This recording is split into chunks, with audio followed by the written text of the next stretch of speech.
Hello दोस्तों, आपका स्वागत है मेरे यूट्यूब चैनल पढ़ने की कला पर।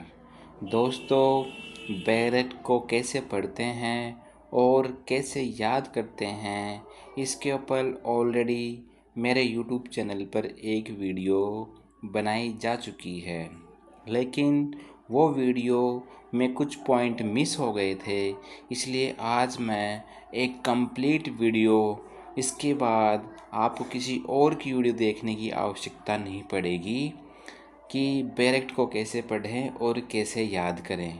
तो प्लीज़ आपसे रिक्वेस्ट है कि वीडियो अंत तक देखिएगा। इसमें जितने भी आपके डाउट हैं वो सभी दूर किए जाएंगे, तो प्लीज़ आप अंत तक बने रहिए। चलिए आइए शुरू करते हैं कि बैरेक्ट को कैसे पढ़ते हैं, बैरेक्ट क्या होते हैं और कितने प्रकार के होते हैं और इनकी क्या इम्पोर्टेंस होती है और एग्ज़ाम में इनसे क्वेश्चन कैसे पूछे जाते हैं। तो देखिए, सबसे पहले चलते हैं हाउ टू रीड बैरेक्ट। देखिए, बैरेक्ट को क्यों पढ़ा जाता है? क्योंकि बैरेक्ट जो लॉ होता है उसका जो बेस होता है, उसका आधार होता है। जो एलएलबी के जो एग्ज़ाम्स होते हैं, जो आरजेएस होता है, जीजेएस होता है, हरियाणा जो आरजेएस होता है, उन सभी के क्विज एग्ज़ाम में डायरेक्ट से ही क्वेश्चन पूछे जाते हैं, चाहे वो मेंस हो, चाहे इंटरव्यू हो, चाहे वो प्रीलिम्स एग्ज़ाम ही क्यों ना हो। तो हम डायरेक्ट को क्यों पढ़ेंगे?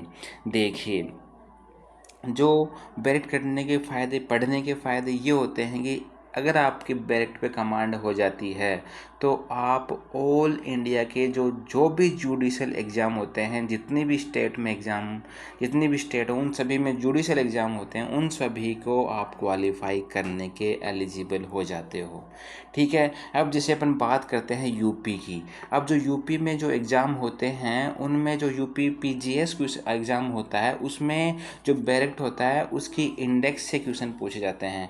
कहाँ से? उसके इंडेक्स में से क्वेश्चन पूछे जाते हैं कि इंडेक्स में कितने सेक्शंस हैं, उसके पार्ट के ऊपर क्वेश्चन पूछे जाते हैं।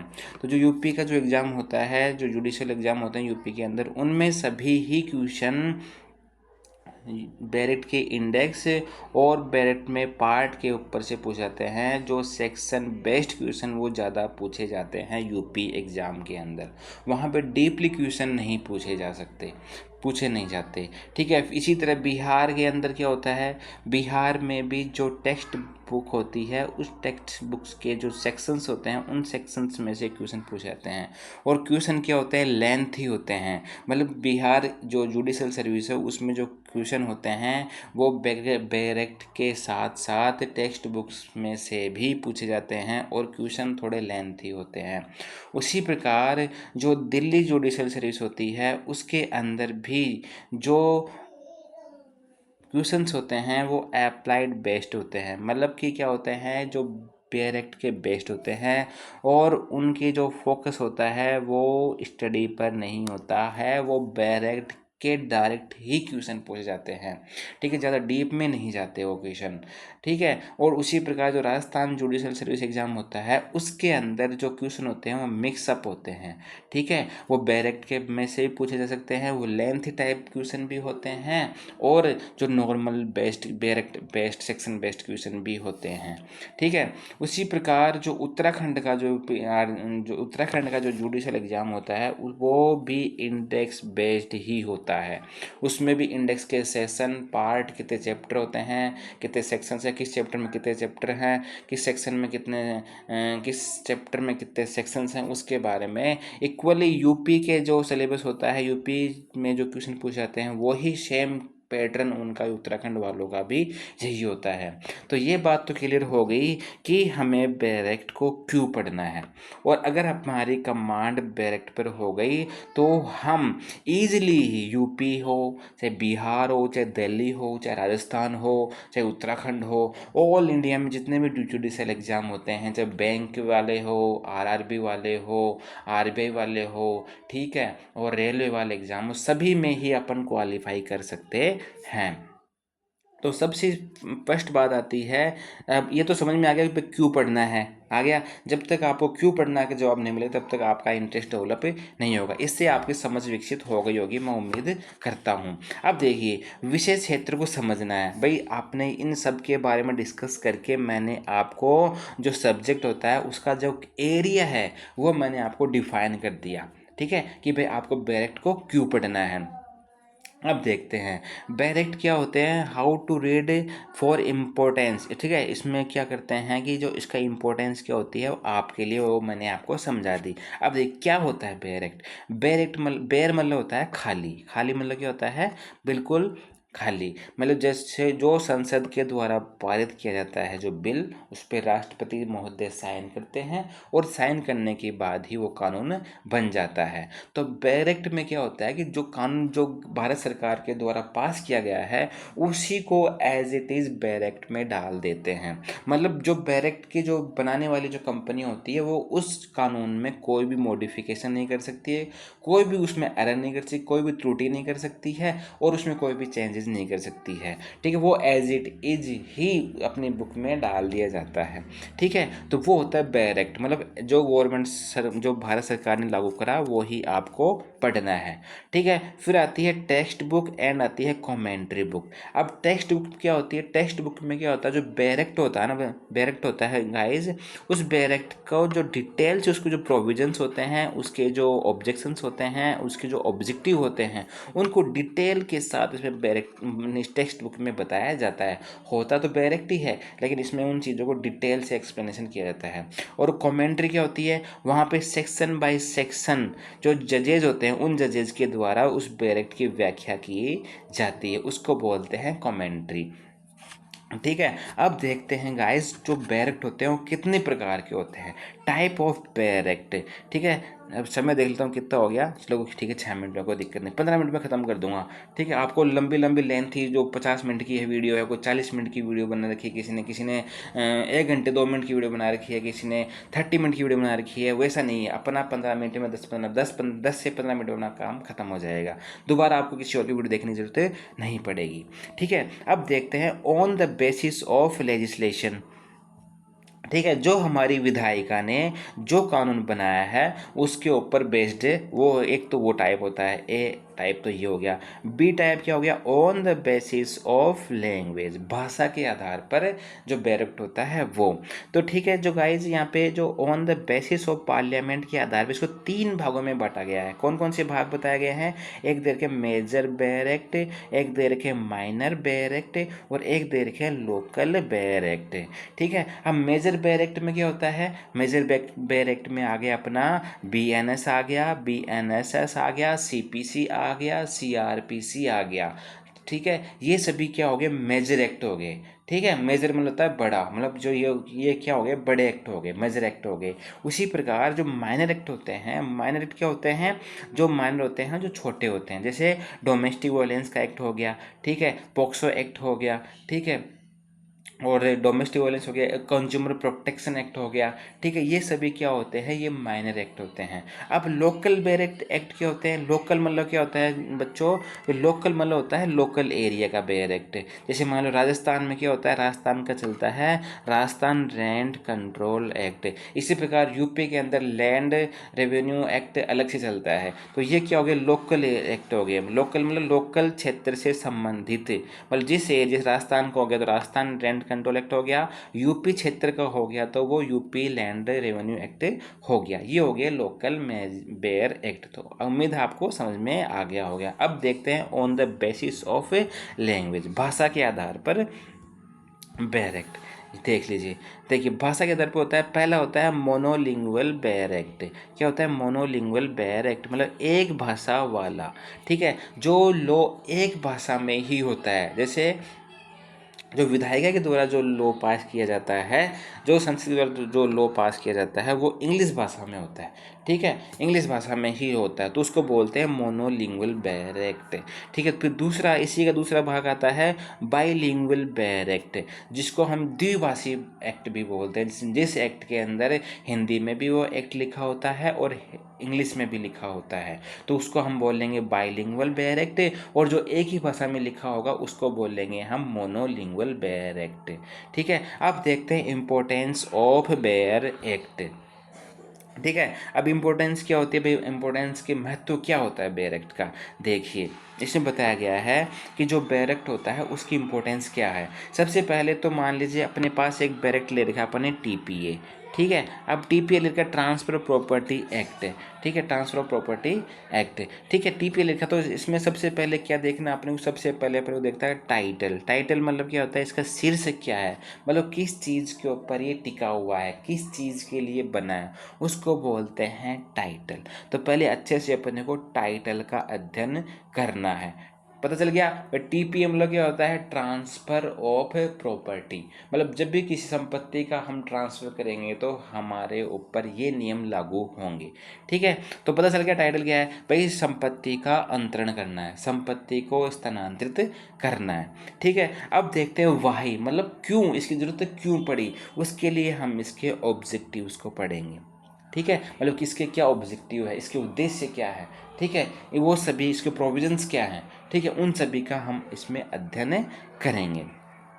तो पहला काम क्या होना चाहिए हमारा, पहला काम हमारा होना चाहिए जो टीपीए एक्ट की जो इंडेक्स होती है उस इंडेक्स को समझना। ठीक है, उस इंडेक्स को समझना, उस इंडेक्स में कितने पार्ट हैं, कितने सेक्शंस हैं। ठीक है, और ये कहाँ और कब और किस पर लागू होता है। ठीक है, इस चीज़ का अपने को अध्ययन करना है। ठीक है, क्या मैंने क्या बोला, कितने सेक्शंस हैं, कितने चैप्टर हैं, किस चैप्टर में कितने सेक्शंस हैं, कब इसका अमेंडमेंट हुआ, कब ये लागू हुआ और किस क्षेत्र पर लागू होता है, उन सभी का हमारे को पता होना चाहिए। इससे क्या होगा, इससे हमारी समझ विकसित होगी, इससे हमें पता चल गया भाई इसका महत्व क्या है और इसका प्रयोग क्यों करते हैं। आई बात समझ में। फिर तो अपना पहला काम हो गया, पहला काम हो गया इसके सेक्शंस का पता करना, पार्ट का पता करना, कहाँ कब लागू हुआ था, किस क्षेत्र पर लागू हुआ है और किस लिए इसका प्रयोग है। फिर दूसरा काम हो गया हमारा, दूसरा काम क्या हो गया हमारा, डेफिनेशन क्लोज पर जाना। डेफिनेशन क्लोज पर क्यों जाना, मान लीजिए हमने सीपीसी खोला, सीपीसी में पढ़ रहे हैं हम कि डिग्री, डिग्री आ गया, डिग्री होल्डर क्या है। अब डिग्री होल्डर वहाँ पे पूछ लिया इसने, तो हम बोलेंगे मान लीजिए कि जो ए हो गया, फिर एक हो गया बी टाइप, बी हो गया, इन दोनों के बीच में एक्स प्रॉपर्टी का विवाद चल रहा है। ठीक है, जो न्यायालय है, न्यायालय ने कहा कि जो एक्स प्रॉपर्टी है वो ए महोदय की है।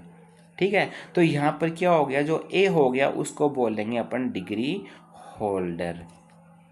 ठीक है, तो इसको बोलेंगे डिग्री होल्डर। तो ये चीज़ डिग्री होल्डर आपको कैसे पता चलेगी, जब तक आप डेफिनेशन क्लोज में नहीं जाओगे, सेक्शन नंबर 2 में नहीं पढ़ोगे, तब तक आपको डिग्री होल्डर का मतलब नहीं पता चलेगा।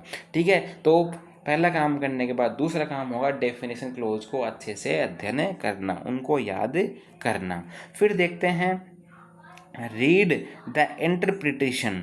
ठीक है, इसमें जो इंटरप्रिटेशन होता है वो पढ़ना, अपने को इंटरलिंक करना है। फिर तीसरा काम क्या हो गया अपना, internal interpretation of the statute. ठीक है, मतलब क्या हो गया इसका कि सामान्य भाषा में पढ़ना है, समझ विकसित करनी है, परीक्षा में काम आएगी। मतलब क्या कह रहा है भाई, आपने टीपीए को पकड़ा, ठीक है, अब टीपीए को पढ़ा, टाइटल पढ़ लिया आपने, उसकी इंडेक्स भी पढ़ ली। ठीक है, अब आपको एक समझ विकसित हो गई भाई इसलिए किस लिए काम करेगा।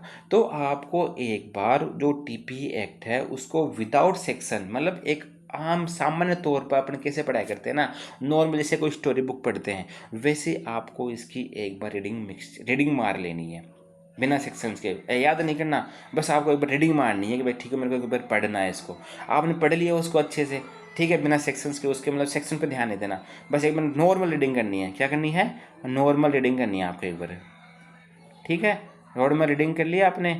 ठीक है। नॉर्मल रीडिंग करने के बाद आपको एक समझ आ गई, आपके दिमाग में ये थॉट आ गए कि भाई इस सब्जेक्ट में क्या दे रखा है, ठीक है। और फिर ये जो थॉट आया ना आपके दिमाग में बुक पढ़ने के बाद, डायरेक्ट पढ़ने के बाद, तो ये जो थॉट हैं ये आपके वहाँ पे एग्ज़ाम में काम आएंगे। जैसे आप एग्ज़ाम हॉल में बैठेंगे तो उस एग्ज़ाम फियर की वजह से आपका जो माइंड होता है ये क्या थोड़ा सा अनकॉन्शियस हो जाता है, ठीक है। तो वहाँ पे क्या करते हैं, फिर वहाँ पे अपन बैठे बैठे स्टोरी को याद करेंगे, जो हमने सामान्य स्टोरी पढ़ी है इसको याद करने के बाद फिर जो सेक्शंस हैं वो ऑटोमेटिक ही हमारे को ये उसमें याद आ जाएंगे एग्ज़ाम के अंदर, ठीक है। उम्मीद है आपको समझ में आ रहा होगा। अब देखते हैं चौथा काम क्या हो गया अपना, break sentences into various part, ठीक है। अब डेफिनेशन क्लोज दे रखा है, उस डेफिनेशन क्लोज में जो डेफिनेशन दे रखी है उसको हमारे को सेक्शंस में डिवाइड करना है।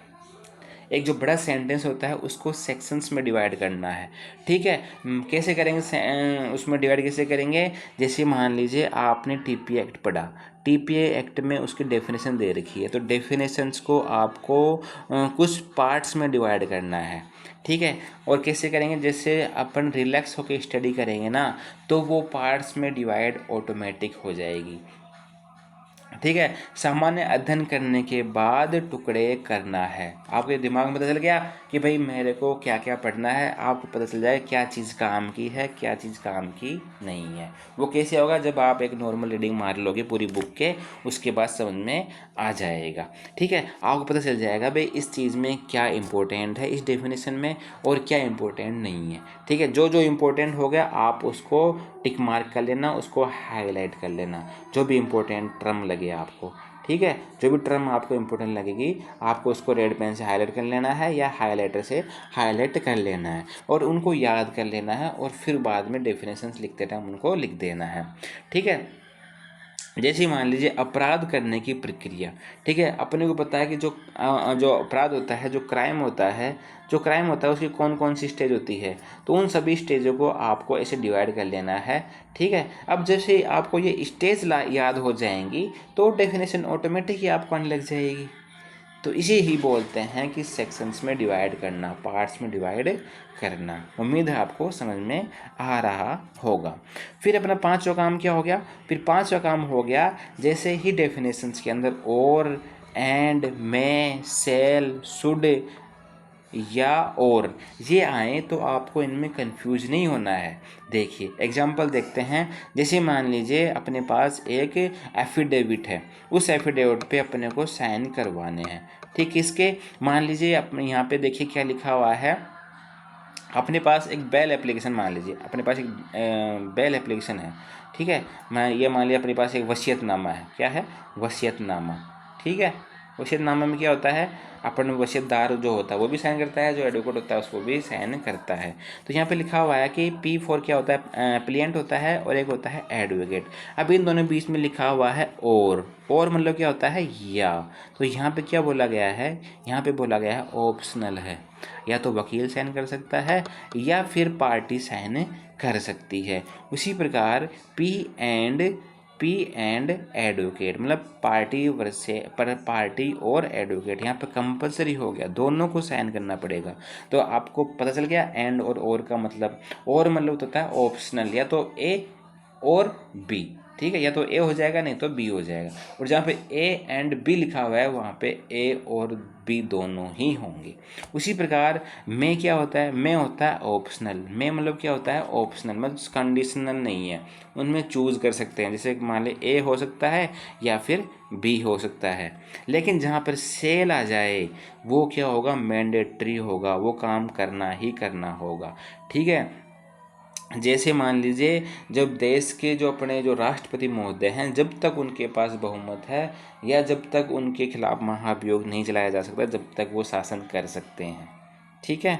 उसी प्रकार अब 6 नंबर अपना क्या आता है, 6 नंबर अपना सिक्स नंबर आता है अपना कि 6 नंबर काम कौन सा आ गया, मेमोराइज कैसे करें इसको, ठीक है। मेमोराइज कैसे करते हैं, देखिए याद नहीं होता है, ये सबसे मेजर प्रॉब्लम है बच्चों की, याद नहीं होता है। देखिए टॉपिक प्रयोग नहीं कर, देखो अब आपने याद कर लिया, सेक्शंस भी याद कर लिए और ठीक है टॉपिक भी याद कर लिया, लेकिन अपन क्या करते हैं उसका प्रयोग नहीं करते हैं, ठीक है, क्वेश्चन सॉल्व नहीं करते हैं, उसको आपस में सब्जेक्टों से इंटरलिंक नहीं करते हैं, तो वो याद कैसे रहेगा। ठीक है, याद करने के लिए क्या करना पड़ेगा, बार बार एक्सरसाइज करनी पड़ेगी, मतलब बार बार उसको एक्सरसाइज करनी पड़ेगी, रिवाइज करना पड़ेगा, पेपर सॉल्व करना पड़ेगा और सेक्शन को अदर सब्जेक्ट के साथ इंटरलिंक करना पड़ेगा, तब जाकर याद होगा। पहली बात क्या होगी, पहली बात तो आपको करना पड़ेगा रिवाइज, ठीक है, उसको रिवाइज करना है, ठीक है। दूसरी बात क्या हो गई, उसको पेपर सॉल्व करना है, ठीक है। फिर तीसरी बात क्या हो गई, उसको इंटरलिंक करना है सब्जेक्ट के साथ, ठीक है, इंटरलिंक करना है। और फिर चौथी बात क्या हो गई, फिर दोबारा रिवाइज करना है। इस तरह से वो आपको बार बार याद हो जाएगी। अब देखिए, एक कमज़ोर बच्चा होता है और एक होशियार बच्चा होता है। अब जो कमज़ोर बच्चा होता है उसको याद करने में समय लगता है, लेकिन ये ध्यान रखिए जो जितना जल्दी याद करता है वो उतना जल्दी ही भूल जाता है, उतना जल्दी ही भूल जाता है। और जो कमज़ोर बच्चा है वो अगर उसको लेट याद होता है तो लेट ही भूलेगा। इसलिए जब कभी आपने देखा हो एग्ज़ाम में बच्चे कन्फ्यूज़ हो जाते हैं, वो कन्फ्यूज़ किस वजह से होते हैं, क्योंकि उन्हें जल्दी याद हो गया था और वो जल्दी ही भूल जाते हैं, वो रिवाइज नहीं करते हैं गाइज, रिवाइज इन मैंडेटरी, ठीक है, वो रिवाइज नहीं करते इसलिए वो भूल जाते हैं, ठीक है। अब देखते हैं जो सुप्रीम कोर्ट का जजमेंट पढ़ना है, ठीक है, इसमें सुप्रीम कोर्ट का जजमेंट पढ़ना है, नोट्स बनाने हैं, आर क्यूब टेक्निक को जानना है और सिलेबस को जाने बिना अध्ययन नहीं करना है। तो गाइज ये थी अपनी कंप्लीट वीडियो, उम्मीद है आपको अच्छी लगी होगी। मेरी मेहनत को अप्रिशिएट करने के लिए प्लीज़ चैनल को सब्सक्राइब कर लीजिएगा और ज़्यादा से ज़्यादा लाइक, ज़्यादा से ज़्यादा शेयर ज़रूर कीजिएगा। Thank you so much guys, बताइएगा कमेंट में कि मेरी मेहनत आपको कैसी लगी। वीडियो को देखने के लिए बहुत बहुत धन्यवाद।